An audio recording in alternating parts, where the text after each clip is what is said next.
Hello बच्चों, good morning. जैसे कि आप जानते हैं, इसमें मैंने पहले ही बता दिया था कि रिलेटिव प्रोनाउन की सीरीज चल रही है। सॉरी, प्रोनाउन की। इसमें से कुछ प्रोनाउन मैं ऑलरेडी भी बना के डाल चुका हूँ। जैसे आपका रेसिप्रोकल प्रोनाउन है और रिलेटिव प्रोनाउन है, इसकी वीडियो मैं ऑलरेडी बना चुका हूँ। आज का जो हमारा टॉपिक है, जो मैं बनाने जा रहा हूँ प्रोनाउन, जिसमें जो इम्पोर्टेंट है, साथ ही साथ कई स्टूडेंट्स को बेसिक चीज़ें नहीं आती। जिस स्टूडेंट्स की बेसिक चीज़ें क्लियर नहीं है, वो चीज़ें भी इसमें क्लियर हो जाएंगी। तो आप समझ लें इसको अच्छे से। इम्पॉर्टेंट टॉपिक है पर्सनल प्रोनाउन।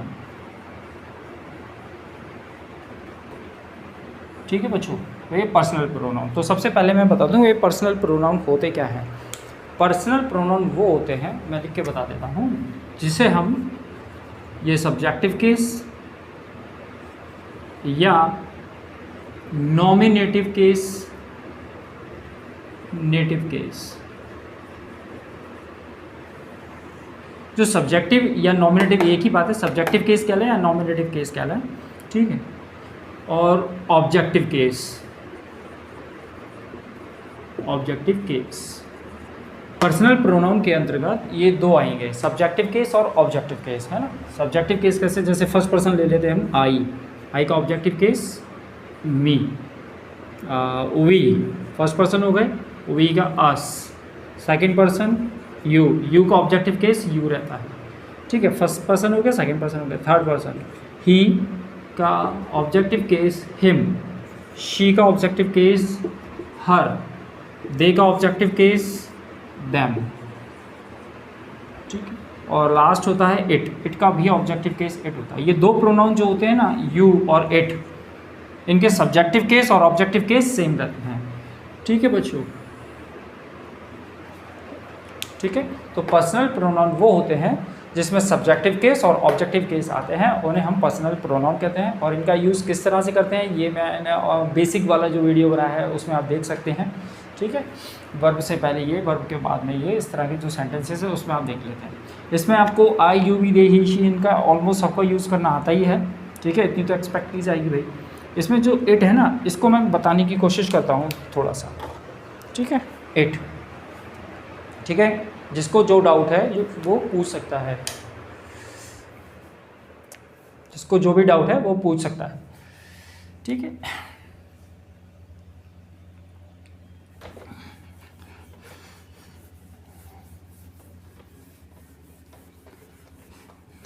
ये फ़ैन ऑफ करना नहीं बताया किसी ने, मैंने बोला था कि फ़ैन ऑफ करना बता देना हूँ। ओके 20 साल। चलिए, तो अब अपन अपने चैप्टर को स्टार्ट करते हैं। अभी जो सब्जेक्टिव केस होते हैं और जो ऑब्जेक्टिव केस होते हैं, उन्हीं को हम पर्सनल प्रोनाउन कहते हैं। ये मैंने आपको अभी इतना बता दिया है। अब हम सबसे पहले यूज़ करना शुरू करते हैं it, use of it. It याद रखिए कई तरह से यूज़ होता है, तो इसमें मैंने एक पर्टिकुलर वीडियो बनाया हुआ है यूज़ ऑफ इट, ठीक है। इट का यूज़ कई जगह यूज़ होता है, ठीक है। तो यहाँ पर अब चूँकि पर्सनल प्रोनाउन हमने लिया हुआ है, तो उसका भी ये पार्ट है, तो उसको भी अपन स्टार्ट कर रहे हैं, ठीक है। तो मैं आपको बता देता हूँ इट का जो बेसिक इट का यूज़ जो होता है वो कहाँ कहाँ यूज़ होता है। इट का यूज़ हम करते हैं दिन,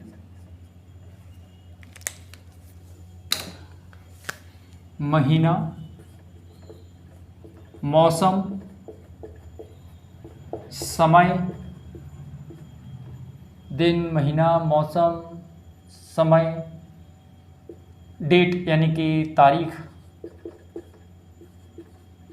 ये सब बताने के लिए हम इट का यूज़ करते हैं। और इसके बाद इट प्लस बी की फॉर्म लिखी जाती है, ठीक है बच्चों। जैसे मैंने लिखा आज सोमवार है, आज सोमवार है, तो इसको हम बनाएंगे इट इज़ मंडे टुडे। इसमें मैं एक चीज़ और बताऊंगा अभी आपको, समझ लीजिएगा। आज सोमवार है, इट इज़ मंडे टुडे। अब यहाँ पर सोमवार क्या है, दिन से मतलब हो गया हमारा। तो जब भी हमें इन चीज़ों को रेफ़र करना हो, इन चीज़ों के बारे में बताना हो, किसके बारे में, दिन, महीना, मौसम, समय, डेट, इसके बारे में बताना हो, तो हम इट का यूज़ करते हैं, इट प्लस बी फॉर्म का यूज़ करते हैं, ठीक है। अब आपको एक चीज़ और बता दूं, कई लोग इसको सोच रहे होंगे इसकी इंग्लिश सर ये हो सकती है क्या, टुडे इज़ मंडे। देखो स्पीकिंग इंग्लिश की बात करें ना तो उसमें जनरली लोग यही बोलते हैं, लेकिन ये ग्रामेटिकल गलत होता है। कोई बता पाएगा कि ग्रामेटिकल गलत क्यों है? मैं बताता हूँ ग्रामेटिकल गलत क्यों है। कि ये देख लीजिए, ये वर्ब हो गई है ना, उसका सब्जेक्ट ही हो गया, यही होगा ना, वर्ब से पहले होते हैं सब्जेक्टिव केस, तो ये उसका सब्जेक्ट हुआ। अब चूंकि टुडे सब्जेक्ट हो ही नहीं सकता, क्यों नहीं हो सकता? क्योंकि टुडे तो एक एडवर्ब ऑफ टाइम है, यानी कि ये एडवर्ब हो जाएगी, हो जाएगा ना एडवर्ब, ये एडवर्ब हो जाएगा। और किसी भी सेंटेंस का सब्जेक्ट और ऑब्जेक्ट बनने का अधिकार केवल दो ही भाइयों को है, वो है नाउन या और प्रोनाउन। यानी सब्जेक्ट वाली जगह पर या तो नाउन आएगा या फिर प्रोनाउन आएगा, और जबकि जो टुडे है वो एडवर्ब ऑफ टाइम है। इसलिए हम ये सेंटेंस ग्रामेटिकल गलत होता है स्पीकिंग में, लेकिन जनरली लोग यही बोलते हैं, it is today is Monday. ठीक है, तो हमारा जो आंसर होगा वो ये ना होकर ये होगा, it is Monday today. It हमारा देखिए, ये इट क्या है? प्रोनाउन है। मैंने बताया अभी सब्जेक्ट वाली जगह पर इट होगा या प्रोनाउन हो, सॉरी ऑब्जेक्ट हो, नाउन या प्रोनाउन होगा। ऑब्जेक्ट वाली जगह पर भी नाउन या प्रोनाउन ही होगा और कुछ नहीं होगा। ठीक है, इतनी बात हो गई क्लियर। चलो आगे बढ़ें। तो इट का पहला यूज़ तो हमारा ये हुआ। इट का देखिए मैं सेकंड यूज़ और बता देता हूँ आपको यहीं पर छोटा सा। इट का यूज़ हम करते हैं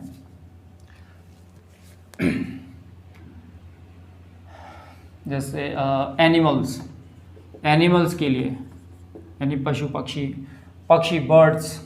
मैं हिंदी इंग्लिश दोनों लिख रहा हूँ यार, है ना, समझ लेना, एडजस्ट कर लेना। एनिमल्स यानी पशु हो गया, पशु पक्षी, बर्ड्स और इंसेक्ट्स, कीड़े मकोड़े, इन सब के लिए भी हम इट का यूज़ करते हैं। इन सब के लिए इट का यूज़ करते हैं।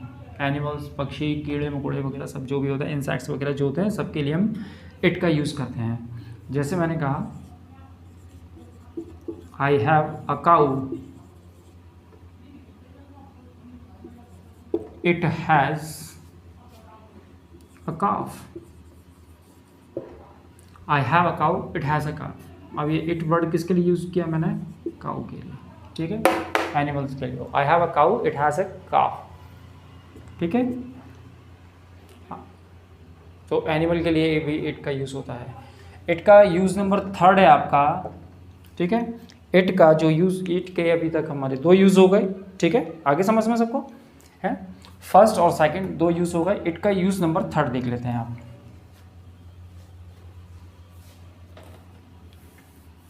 इट का यूज़ नंबर थर्ड है आपका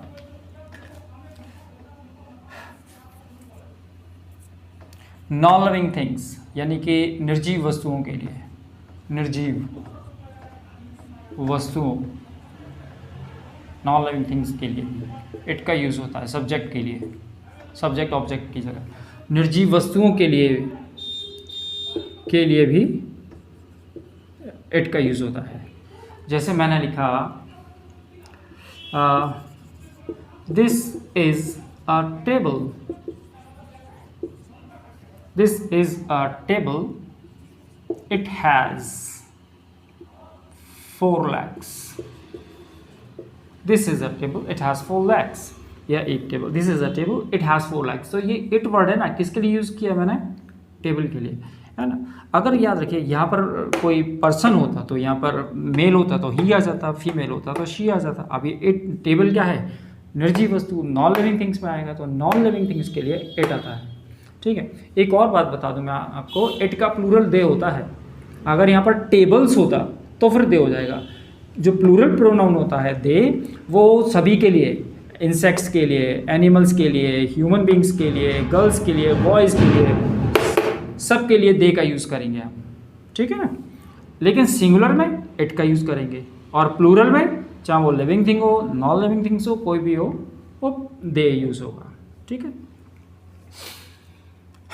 इट का फोर्थ वाला पॉइंट। अब इट का फोर्थ वाला पॉइंट थोड़ा सा देख लीजिए, वो थोड़ा सा इंपॉर्टेंट है, वो और बता देता हूँ मैं आपको। ये सारे मैं मिटा रहा हूँ, नोट करते चलना भाई सभी लोग, है ना। इट का जो फोर्थ वाला पॉइंट है ना, उसको थोड़ा अच्छे से समझ लेना। देखिए, जैसे अभी मैंने थोड़ी देर पहले बताया, जैसे मैंने लिखा आई हैव अ बुक ठीक है, हैज़ 20 पेजेस, शॉर्ट में लिख दिया मैंने पेजेस, ठीक है। अब ये देखिए बुक है, सिंगुलर है, तो बुक किस कैटेगरी में जाएगी, नॉन लिविंग थिंग्स के लिए, तो हमने इट लगा दिया, इट हैज़ 20 पेजेस। अब एक और देखो, आई हैव अ स्टूडेंट, अब चूंकि स्टूडेंट है तो स्टूडेंट कॉमन जेंडर है, कॉमन नाउन है, इसलिए इसके लिए मेल या फीमेल दोनों में से कोई एक होगा। जब मेरा स्टूडेंट है तो मुझे मालूम होगा वही, है ना। जैसे राहुल है तो राहुल के लिए ही, तो ही हैज़ अ मोबाइल, ये हो गया, ठीक है, शॉर्ट में लिख दिया है मैंने मोबाइल, ठीक है, ही हैज़ अ मोबाइल। तो ये ही वर्ड मैंने किसके लिए यूज़ किया, स्टूडेंट के लिए। इट वर्ड मैंने किसके लिए यूज़ किया, बुक के लिए। जब चीज़ हमें मालूम हो रही है तो ठीक है, लेकिन कभी ऐसा अगर जेंडर आ जाए यहाँ पर जिसका हमें पता ही नहीं हो कि वो नॉन लिविंग थिंग्स है, एनिमल्स है, क्या है, तो फिर हम क्या करेंगे उस कंडीशन में, तो वो देख लीजिए। जैसे वी सॉ, ये 3 वर्ड यहाँ मैं लिख देता हूँ, चाइल्ड, बेबी और infant. Child, baby, infant, child बच्चे होते हैं, इन्फेंट का मतलब होता है न्यूली बोर्न बेबी, जो अभी हाल का पैदा हुआ होता है, ठीक है ना, शिशु जिसे हिंदी में कहते हैं। चाइल्ड, बेबी थोड़े से बड़े बच्चे, ठीक है। अब देखिए ये तीनों क्या है, ह्यूमन कैटेगरी के हैं, समझ लेना ध्यान से, इसको एग्जाम में यही आता है, ये ह्यूमन कैटेगरी के हैं तीनों, ठीक है, यानी ही और शी आएगा इसके लिए, ठीक है। जैसे मैं एग्जाम्पल से बताऊँ आपको, we saw a child in the park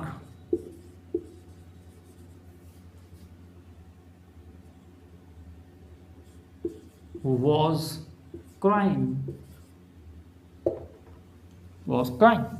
देखिए we saw a child in the park, हमने पार्क में एक बच्चे को देखा, वो रो रहा था, है ना। अब जैसे हमने मानकर चलो कि कोई पेरेंट्स बैठे हुए हैं, उनकी गोद में बच्चा है, अब हमें ये तो मालूम है कि वो बच्चा है, वो रो रहा है, लेकिन हमें ये नहीं मालूम वो ही है या शी है, ठीक है। तो ध्यान से सुनिए, बताने का मेरा मतलब यही है, जब ये तीनों वर्ड इस तरह इस सेंस में यूज़ किए जाएं, जब हमें इनका जेंडर पता ना हो कि वो मेल है या फीमेल है, तो उस कंडीशन में भी हम सिंगुलर के लिए इट का यूज़ करते हैं, ठीक है। We saw a child in the park, it was crying, sorry ये क्राइंग लिखना है इधर, इट वॉज क्राइंग,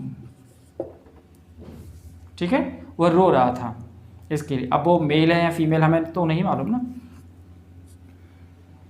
अब जैसे एक मैंने ये लिखा, आई have a child, he is very naughty. जैसे हमने यही वाला वर्ड है, ध्यान से देख लीजिए, आई have a child is very naughty, मेरे पास एक बच्चा है, वो बहुत नॉटी है। अब जो मेरा बेटा है या बेटी है, जो भी मेरा बच्चा हो, मुझे भाई पता होगा कि वो लड़का है या लड़की है, ठीक है ना। आई have a child, he is very naughty, अगर लड़की है तो शी हो जाएगा, क्योंकि जब हमें पता होता है इस मेल जेंडर का, जब इस जेंडर का पता होगा तो हम ही शी यूज़ करेंगे, जब नहीं पता होगा तो हम इट का यूज़ करेंगे। We saw a child in the park, हमने पार्क में एक बच्चे को देखा, वह रो रहा था।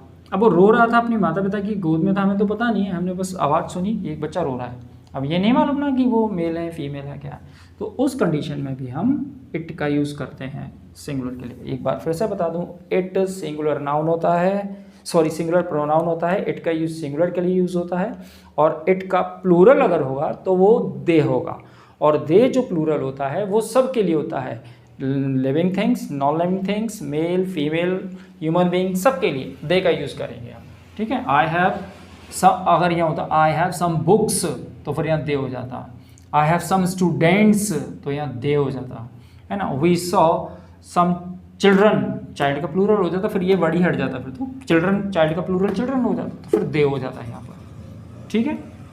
आगे बात समझ में, तो ये हमारा इट का यूज़ हो गया छोटा सा, और इसको डिटेल्स में मैंने यूज़ ऑफ इट को बताया है, एक वीडियो बनाया है, आप उसमें देख सकते हैं, नोट कर लें फटाफट।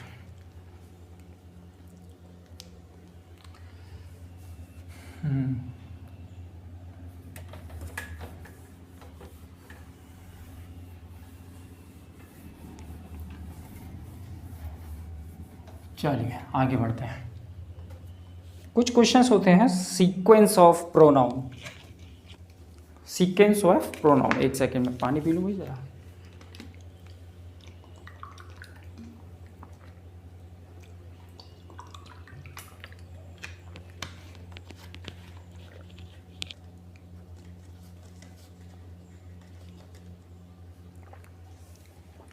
ठीक है यार, बोतल कर रहा है। ठीक है, अभी मैंने जो टेबल बनाई थी, आई का मी, वी का अस, यू का यू, ही शी, तो जो first person second person, first person I और वी, सेकंड पर्सन यू, और थर्ड पर्सन बाकी के सब जो थे, जो नाम वगैरह होंगे वो भी थर्ड पर्सन में आते हैं। ठीक, ये चीज़ तो सबको मालूम है, first person second person third person क्या होता है। हाँ, सेकंड पॉइंट है ये, पर्सनल प्रोनाउन का सेकंड पॉइंट है। अगर सीक्वेंस एक से ज़्यादा प्रोनाउन एक साथ किए जा रहे हैं यूज़, एक ही एग्जाम्पल में एक से ज़्यादा प्रोनाउन यूज़ किए जा रहे हैं, तो वो किस तरह से यूज़ होंगे, है ना। तो ध्यान से समझ लीजिए, पर्सन तीन होते हैं, first person, second person, third person, ये तीन पर्सन होते हैं। फर्स्ट मैंने आपको बता दिया आई और वी, यू हो गया सेकंड, बाकी के सब थर्ड। ठीक है, यहाँ शॉर्ट में लिख देता हूँ मैं, ये फर्स्ट पर्सन हो गया आपका आई और वी, सेकंड पर्सन हो गया आपका यू, और थर्ड पर्सन हो गया आपका इन तीन को छोड़कर बाकी रिमेनिंग, जिसमें आ जाएंगे ही, शी, इट, दे, है ना, दे, ये सब थर्ड पर्सन है भाई, है ना, और कोई नेम, ये सब थर्ड पर्सन हो जाएंगे। ठीक है, अगर किसी सेंटेंस के सब्जेक्ट के रूप में ये तीनों ही प्रोनाउन आ जाए तो फिर हम कैसे यूज़ करेंगे, पहले कौन सा करेंगे फिर कौन सा करेंगे, उसको समझ लीजिए। तो उसको करने के दो तरीके हैं। ठीक है, इसमें मैं आपको एक और चीज़ बताऊंगा प्रोनाउन के साथ साथ। ठीक है, इसका हम यूज़ कैसे करते हैं। ठीक है, तो इसको कुछ इस तरह से समझें, जब तीनों प्रोनाउन एक सेंटेंस में यूज़ किए जाएं और उस सेंटेंस से गुड सेंस का पता चले, good sense in the sense अच्छी हैबिट का पता चले, किसी अच्छे काम का पता चले, यानी कि गुड सेंस, अच्छे पॉजिटिव सेंस में वो आंसर सेंटेंस जा रहा हो, तो हम सीक्वेंस 2 3 1 बनाते हैं। तो सेंटेंस का सीक्वेंस हमारा रहता है 2 3 1, 2 3 1 इन द सेंस पहले सेकंड पर्सन, फिर थर्ड पर्सन, फिर फर्स्ट पर्सन, है ना।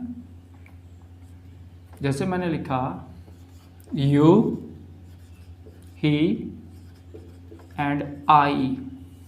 अब ध्यान से समझते चलना, इसमें इस प्रोनाउन में, इस वाले पॉइंट में मैं आपको 2 3 चीज़ें बताऊंगा जो एग्जाम के पॉइंट ऑफ व्यू से बहुत इंपॉर्टेंट है, आप सबको समझना है, समझने की कोशिश करें इसको। ठीक है, पहली बात, जब ये 3 पर्सन हो गए, यानी कि 3 सब्जेक्ट हो गए, ठीक है ना, 3 सब्जेक्ट हो गए तो ये फिर प्लूरल हो गए। अब ये चूंकि प्लूरल है तो इनके साथ हमेशा वर्ब जो आएगी वो हमेशा प्लूरल की आएगी, है ना। जैसे मैंने लिख दिया आर गुड फ्रेंड्स, आर, चलो थोड़ा सा बड़ा सा सेंटेंस लिखूं, आर गोइंग टू टेम्पल। ठीक है, आप, वह और मैं मंदिर जा रहे हैं। मंदिर जाना एक पॉजिटिव सेंस देने वाली बात है। ठीक है, तो ये रहा हमारा सेकंड, ये रहा हमारा थर्ड, ये रहा हमारा फर्स्ट, 2 3 1, ये 2 3 1 ये सीक्वेंस रहना चाहिए।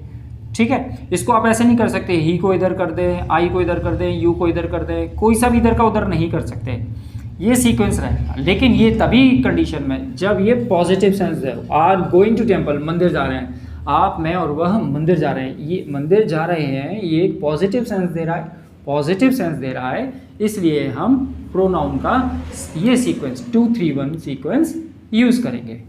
ठीक है बच्चों, अब इसी को देखो, अगर पॉजिटिव सेंस नहीं आ रहा है, नेगेटिव सेंस आ रहा है, तो फिर हम सीक्वेंस बदल देते हैं, तो फिर सीक्वेंस हो जाता है 1 2 3, तो फिर सीक्वेंस ये हो जाता है। एक नेगेटिव सेंस आ रहा है, नेगेटिव सेंस का मतलब समझ पा रहे हैं आप, नेगेटिव सेंस का मतलब है या तो आपने कोई जुर्म किया है, कोई गलती की है, कोई पाप किया है, या किसी गलती को आप प्रायश्चित करने जा रहे हैं, है ना, कोई भी बैड सेंस आपका है, कोई भी सेंटेंस का बैड सेंस अगर आए तो उस कंडीशन में हम सीक्वेंस ये लगाएंगे 1 2 3, पहले फर्स्ट पर्सन, फिर सेकंड पर्सन, फिर थर्ड पर्सन।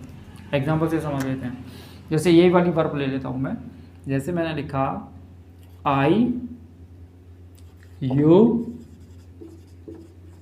एंड रवि, अब ये थर्ड पर्सन है, मैं रवि ले लिया, कोई दिक्कत नहीं है इससे, ठीक है ना। Are going to loot the bank, तो मैं और रवि आज बैंक लूटने जा रहे हैं, ठीक है। अभी बैंक लूटने जा रहे हैं मीन्स बैड सेंस है ना, बैड सेंस में आ रहा है, तो ये बैड सेंस दे रहा है, तो बैड सेंस में हमारा सीक्वेंस होगा 1 2 एंड 3, ये सीक्वेंस हो जाएगा 1 2 3, ठीक है। बैड सेंस में बस सिंपल है, 2 3 1 लिखें, उसके सामने पॉजिटिव सेंस लिखें, 1 2 3 लिखें, उसके बाद सामने नेगेटिव सेंस लिखें। 1 2 3 का एक और होता है, वो भी बता देता हूँ।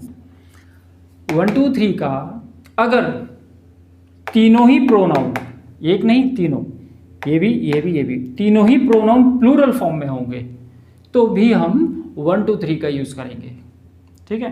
यानी कि 1 2 3 का यूज़ हम बैड सेंस और प्रोनाउन जब प्लूरल फॉर्म में होंगे तो हम सीक्वेंस प्रोनाउन का 1 2 3 यूज़ करेंगे। ये बैड सेंस वाला हो गया, एक प्लूरल फॉर्म हो गया। अब प्लूरल फॉर्म समझ पा रहे हैं? आई का प्लूरल फॉर्म हो गया यू सिंगुलर और प्लूरल दोनों के लिए यूज होता है, यानी ये और थर्ड पर्सन का प्लूरल होता है दे, यानी कि वी यू दे, ये 3 वर्ड, ठीक है ना। तो भी हमारा ये रहेगा, तो वी यू दे, यही है ना। 1 2 3, या एंड और लिखना है बच्चों, आपको एंड लिखना है और यहाँ कॉमा लगाना है ना, वरना गलत हो जाएगा। वी यू एंड दे, ये हो गया। अब इसमें सेंस का फर्क नहीं पड़ता, इसमें चाहे बैड सेंस हो या गुड सेंस हो, उस सीक्वेंस में यही रहेगा, ठीक है ना।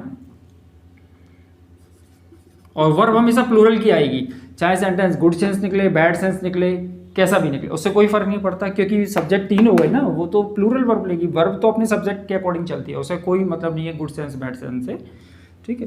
तो वर्ब तीनों सेंटेंस में 3 सब्जेक्ट हो रहे हैं, यानी कि प्लूरल हो रहे हैं, तो वर्ब वो हमेशा प्लूरल की रहेगी। है वॉन द रेस, ठीक है, प्लूरल वर्ब आएगी हमेशा, ठीक है। तो ये आपका सीक्वेंस हो गया आपका प्रोनाउन का, कि प्रोनाउन के सीक्वेंस किस तरह से यूज़ होते हैं, ठीक है। नोट कर लीजिए फटाफट, गर्मी बहुत हो रही है आज।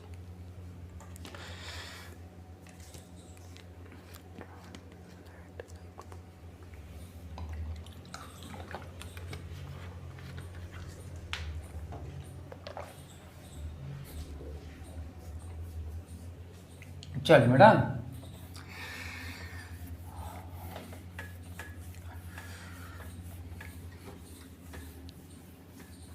चलो आगे बढ़े, ठीक है। ये तीनों पर्सन है, मिटा देता हूँ उसको भी, मैं लिख तो लिया ही है अपन ने, क्यों बार बार इधर उधर करो उसको।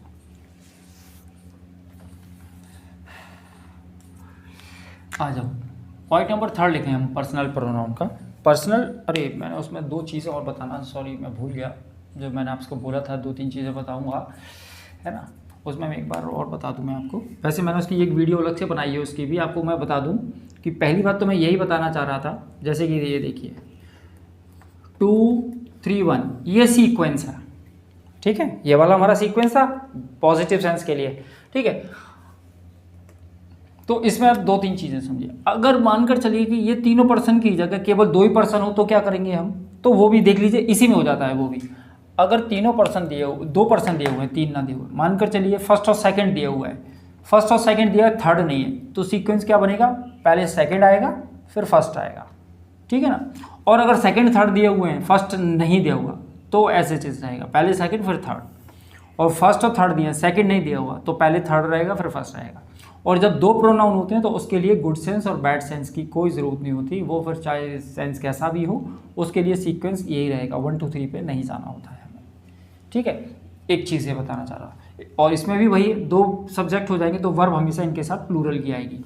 अब चूंकि वर्ब प्लूरल की आ रही है, तो उसमें एक चीज़ और होती है, पजेसिव एडजेक्टिव, है ना। तो उस पजेसिव एडजेक्टिव के भी कुछ क्वेश्चंस मैं आपको बता दूं कि अगर तीनों पर्सन एक साथ आ रहे हैं, तीनों पर्सन है, तो उसके लिए तो पजेसिव केस हमेशा अवर रहेगा, है ना, क्योंकि फर्स्ट पर्सन इंक्लूड होता है। और अगर सेकंड और थर्ड है, तो उसके लिए योर रहेगा पॉजिटिव केस, पॉजिटिव एडजेक्टिव की बात कर रहा हूँ मैं। और थर्ड और फर्स्ट है तो उसके लिए भी अवर रहेगा। कौन सा रहेगा, यही होगा ना, ठीक है। 2 3 3 1 कौन सा रहेगा, 2 1 रहेगा, है ना, हाँ 2 1। अगर 2 1 है तो उसके लिए भी अवर रहेगा। तो इसको करने के लिए या तो इसको आप याद कर लीजिए, वैसे सरल है। अगर फर्स्ट पर्सन जहाँ जहाँ फर्स्ट पर्सन दिया हुआ है वह अवर चलता है प्लूरल में, ठीक है। और सेकंड थर्ड दिया हुआ है, सेकंड थर्ड है तो सेकंड पर्सन को प्रायोरिटी देते हैं हम, सेकंड हो जाएगा। और अगर दोनों ही थर्ड पर्सन है, ये भी तो हो सकता है ना, ही एंड शी, ये भी हो सकता है, तो फिर देयर हो जाएगा, पॉजिटिव एडजेक्टिव देयर हो जाएगा, ठीक है। और वही चाइल्ड वाले केस में पॉजिटिव एडजेक्टिव वो इट था तो इट का पॉजिटिव केस इट्स हो जाएगा, ठीक है। ये मैंने पर्सनल एक वीडियो बनाई हुई है, उस पर आप देख सकते हैं। समझ में आ गया जो मैंने बताया आपको, नहीं आ रहा? चलो एग्जाम्पल से बताने की कोशिश करता हूँ, इसको लिखा रहने दो, मैं एक एक एग्जाम्पल से और बता देता हूँ, इसको समझ में आ जाएगा आपको। तीनों पर्सन के लिए तो अवर आएगा पॉजिटिव एडजेक्टिव, ठीक है ना। सेकंड थर्ड को देख लो, जैसे मैंने लिखा you and Raju are doing, ये देखिए, रुक जाइए, पहली बात ये दो सब्जेक्ट हो गए तो प्लूरल वर्ब आ गई, है ना, प्लूरल हो गया सब्जेक्ट तो प्लूरल वर्ब आ गई। अब चूंकि वर्ब प्लूरल आ रही है तो पॉजिटिव एडजेक्टिव भी प्लूरल होगा। You and Raju are doing. अब देखिए, अब इसमें देखिए क्या, ये यू क्या है, सेकंड पर्सन, राजू क्या है, थर्ड पर्सन, ठीक है। तो सेकंड और थर्ड पर्सन जब दिए होते हैं तो सेकंड पर्सन का पॉजिटिव एडजेक्टिव लगता है योर वर्क, ठीक है समझ में, ये बताना चाह रहा था मैं, ये होता है पॉजिटिव एडजेक्टिव, ठीक है। अगर मान कर चलो थर्ड और फर्स्ट होता, जैसे होता Raju and I.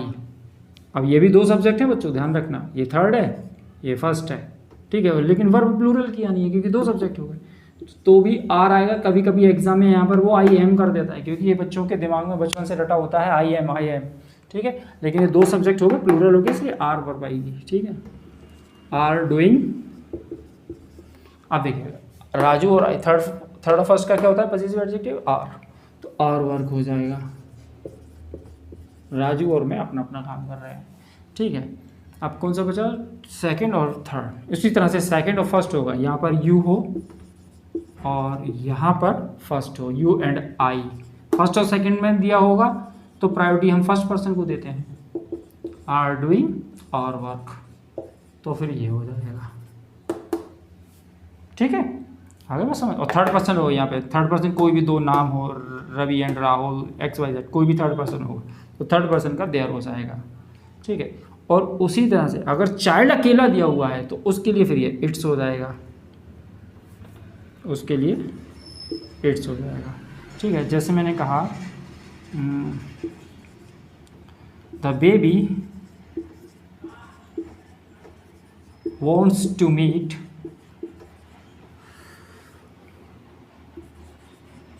its parents, ठीक है। अब कुछ लोग ये कहेंगे कि बेबी तो सर बच्चे के लिए, लड़के के लिए भी यूज होता है, बता दूंगा आपको। The baby wants to meet its parents, ठीक है। यहाँ चाइल्ड कर लो, अगर बेबी जो पहले वाला था वो भी कर सकते हो आप।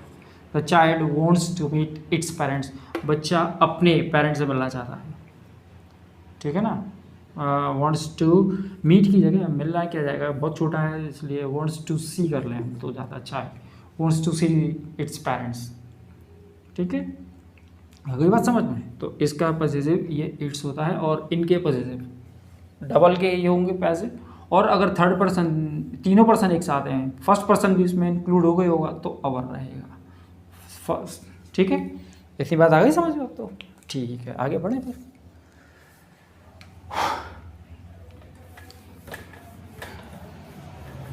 आज ही गर्मी पड़ रही है और तुम लोग आज ही क्लास लंबी खिंचवा रहे हो, मैं सोच रहा था जल्दी हो जाती।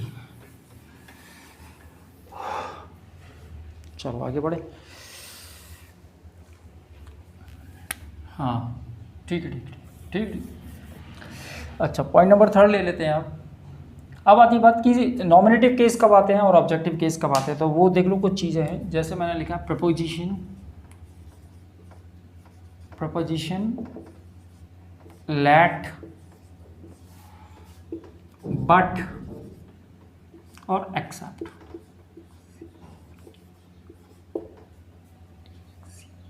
ठीक है, ये जो 4 वर्ड है प्रपोजिशन, लेट, बट, एक्सेप्ट, इनके बाद इंग्लिश में हमेशा ऑब्जेक्टिव केस आता है, ना कि नॉमिनेटिव, ये सब्जेक्टिव केस।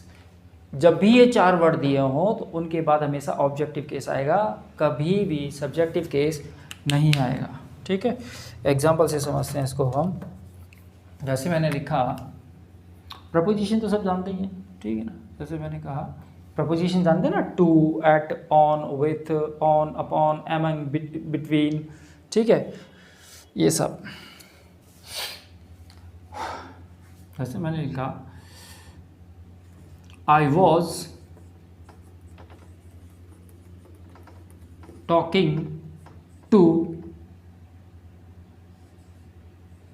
ही। अभी मैं इसको करेक्शन करवाऊँ, आप लोगों से ही करना है, आप लोग ही करेक्शन करेंगे।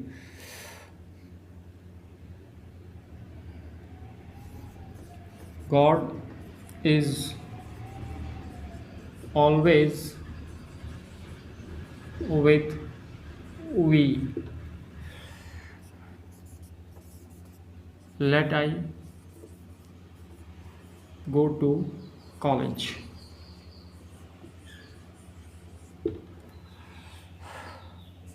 ठीक है, कर लीजिए इनको करेक्शन फटाफट जल्दी। ये यार मार करिए, सही नहीं चल रहा है क्या।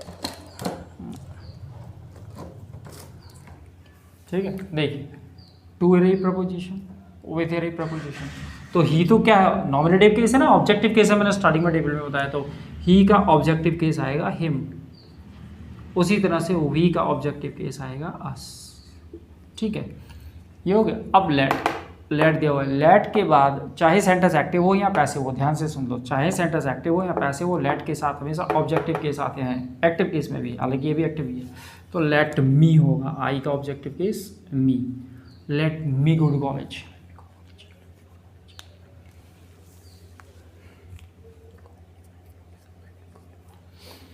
अच्छा, इस पर एक चीज़ और बता दूँ, ये बट और एक्सेप्ट वाला कंडीशन, बट वाला समझ लो। बट एक कंजंक्शन की होता है बच्चों, ध्यान रखना, इसको समझ लो, बट को, बढ़िया चीज़ है। जैसे मैंने लिखा आई called Ravi twice, but he didn't reply. इसको देख लीजिए अब आप।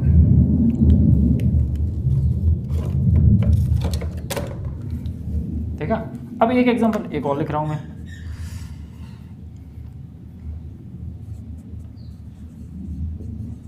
Everybody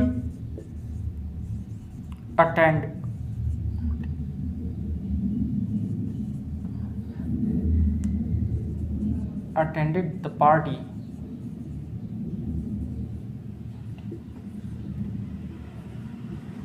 but him. अब ध्यान से देख लीजिए, ये है बट ही, ये है बट हिम, और ये दोनों ही सेंटेंस सही है बच्चों। कोई बता पाएगा इनका डिफरेंस? तो समझ लीजिए, चलो ठीक है। हाँ, मैं भूल गया था। आई कॉल्ड रवि ट्वाइस, मैंने रवि को 2 बार फ़ोन किया, बट ही डिडंट रिप्लाई, लेकिन उसने रिप्लाई नहीं किया। तो ध्यान से देखिए, बट के 2 मतलब होते हैं। बट एक तो कंजंक्शन के रूप में यूज़ होता है, ठीक है, और बट एक प्रपोजिशन के रूप में यूज़ होता है। तो बट का यूज़ जब कंजंक्शन के रूप में यूज़ होगा तो फिर हम अकॉर्डिंग टू कॉन्टेक्स्ट यूज़ करेंगे, वो सब्जेक्टिव केस होगा या ऑब्जेक्टिव केस होगा। अब ये देख लीजिए, कंजंक्शन का यूज़ क्या होता है, 2 क्लॉजेस को जोड़ना, यानी 2 वाक्यों को जोड़ना। ये 2 वाक्य हैं, इन दोनों को जोड़ने का काम कर रहा है। तो ये वाला बट आपका कंजंक्शन है, तो कंजंक्शन में ये आएगा सब्जेक्टिव केस, क्योंकि इसकी वर्ब दी हुई है, वर्ब से पहले सब्जेक्टिव केस आएगा। ठीक है, ये वाला कंजंक्शन है। ठीक है, अब इसको देख लीजिए। अब इसमें ये कंजंक्शन कुछ है ही नहीं है, क्योंकि ये हमारा सब्जेक्ट हो गया, ये वर्ब हो गई, ये ऑब्जेक्ट हो गया। अब ये प्रपोजिशन है इसका, ठीक है। ये प्रपोजिशन, यहाँ पर बट का मतलब होता है, यहाँ पर जब बट कंजंक्शन के रूप में यूज़ होता है तब उसका मतलब होता है लेकिन, किंतु, परंतु। लेकिन बट का जब प्रपोजिशन के रूप में यूज़ होता है तो उसका मतलब होता है के सिवाय, जो इसका मतलब होता है। देखा नहीं क्या मैंने एक्सेप्ट, ये इन दोनों का एक ही मतलब होता है, के सिवाय। ठीक है, यानी everybody attended the party except him या बट हिम, उसके अलावा। ठीक है, हर किसी ने पार्टी अटेंड की उसके अलावा। आप यहाँ पर एक्सेप्ट भी कर सकते हो, एक्सेप्ट हिम, एक्सेप्ट हिम। ठीक है, तो ये प्रपोजिशन वाला बट है। इसके बाद ऑब्जेक्टिव केस आएगा क्योंकि कोई क्लॉज नहीं थी, और अगर कोई क्लॉज दी होगी तो वो बट कंजंक्शन का काम करेगा, फिर सब्जेक्टिव केस आएगा। ठीक है, तो ये बट वाला कंसेप्ट आपका क्लियर हो गया।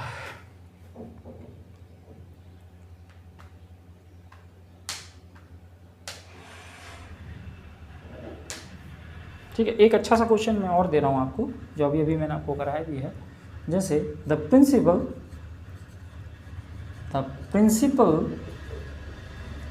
Distributed some sweets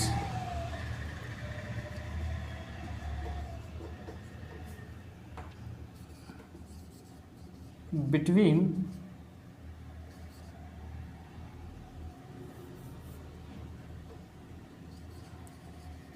you and me। अब बताइए ये सही है गलत है? द प्रिंसिपल डिस्ट्रीब्यूट, ये रही हमारी प्रपोजिशन, सीधे यहाँ पर आ जाओ। The principal distributed some sweets between you and me, ये सही है या गलत है, इतना बताओ मुझे। बिटवीन प्रपोजिशन है, प्रपोजिशन के बाद ऑब्जेक्टिव केस आते हैं। ठीक है, यू एंड मी। ठीक है, बस इसी को अगर मैं यहाँ पर ये कर दूँ, एक्सचेंज कर दूँ इन दोनों को, इधर मी कर दूँ, इधर यू कर दूँ, तो क्या ये सही होगा हमारा? बताओ। बिटवीन के बाद ऑब्जेक्टिव केस आते हैं, आई का ऑब्जेक्टिव केस मी और यू का ऑब्जेक्टिव केस यू होता है, तो ये यू ऑब्जेक्टिव केस मान कर चलेंगे हम, है ना। तो क्या ये सही है? क्योंकि बिटवीन एक प्रपोजिशन है, प्रपोजिशन के बाद ऑब्जेक्टिव केस, क्या ये सही है? ये गलत है। क्यों गलत है? तो ध्यान से देखिए, मी क्या है? फर्स्ट पर्सन, यू क्या है? Second person. अब दो पर्सन एक साथ आ रहे हैं। अभी इससे पहले वाला हमने किया था सीक्वेंस 2 3 1 वाला। ठीक है, अब इसमें दो पर्सन है। दो पर्सन कौन कौन से हैं? फर्स्ट पर्सन और सेकंड पर्सन है। फर्स्ट और सेकंड है, फर्स्ट और सेकंड, तो पहले सेकंड लिखा जाएगा फिर फर्स्ट लिखा जाएगा। ये है ही नहीं है इसमें, तो हटा दो इसको। तो पहले सेकंड लिखा जाएगा फिर फर्स्ट पर्सन लिखा जाएगा, चाहे सब्जेक्टिव केस हो या ऑब्जेक्टिव केस हो। पहले सेकंड फिर फर्स्ट, ये हाँ, पहले यू फिर मी, इधर आएगा यू और इधर आएगा मी इधर, यू इधर। ठीक है, यू एंड मी होगा, ना कि मी एंड यू। समझ गए? ये चीज़ भी एक इम्पॉर्टेंट है, एग्जाम में ये चीज़ भी आती है आपके। नोट कर लीजिए भाई फटाफट।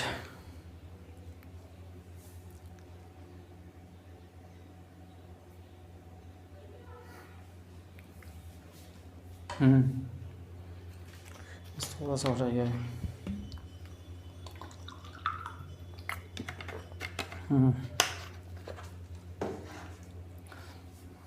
चलिए आगे बढ़ते हैं।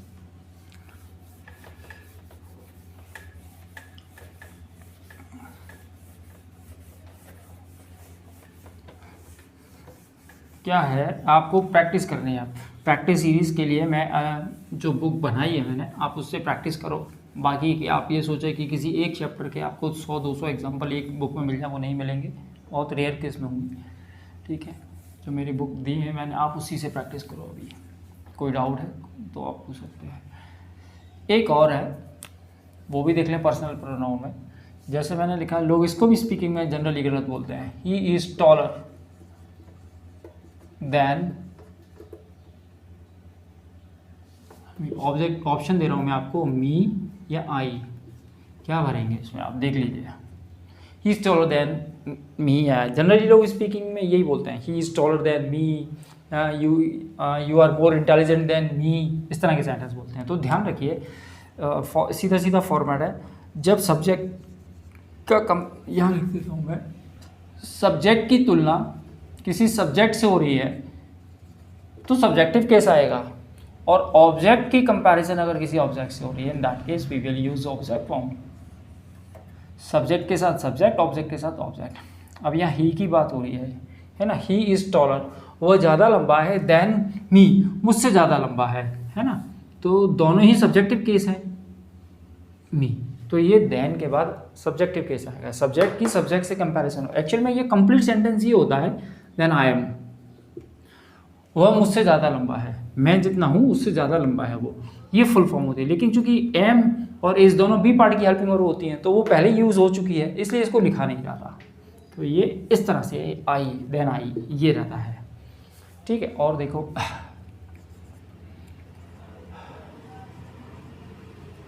Ravi is more intelligent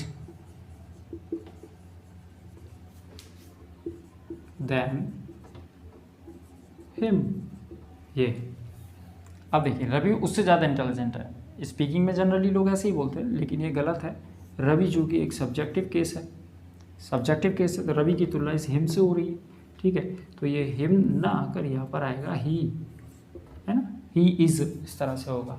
Ravi is more, Ravi ज़्यादा इंटेलिजेंट है जितना वह है, उससे ज़्यादा इंटेलिजेंट रवि है, ठीक है। सब्जेक्ट की सब्जेक्ट से कंपैरिजन। अगर ऑब्जेक्ट दिया हो तो कैसे करेंगे वो देख लीजिए। The teacher, the class teacher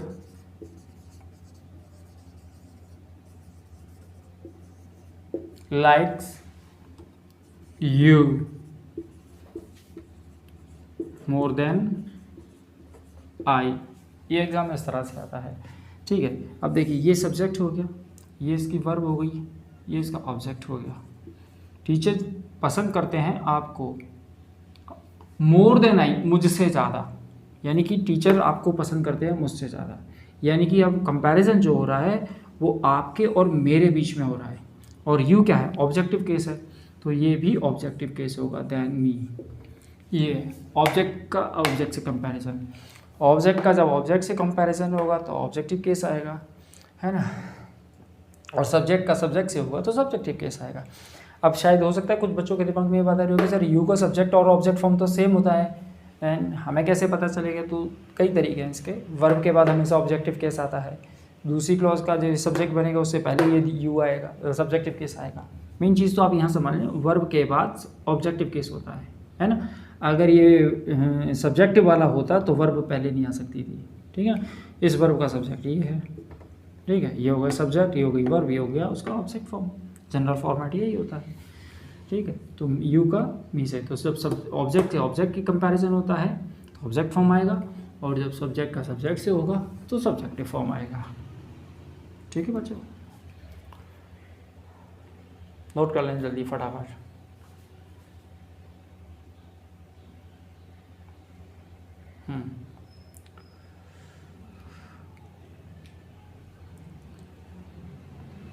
I hope कि आप लोगों को समझ में आ गया होगा, है ना।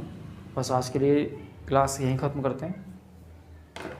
जो भी ऑनलाइन वाले बच्चे हैं जिनको कोई भी प्रॉब्लम हो रही है वो मुझे कमेंट में बता सकते हैं, उसके बाद फिर कोशिश करते हैं उसको सॉल्व करने की, ठीक है ना। और बाकी के सब लोग हैं इसके टेस्ट पेपर के लिए कल तैयारी है, ठीक है। That's enough for today.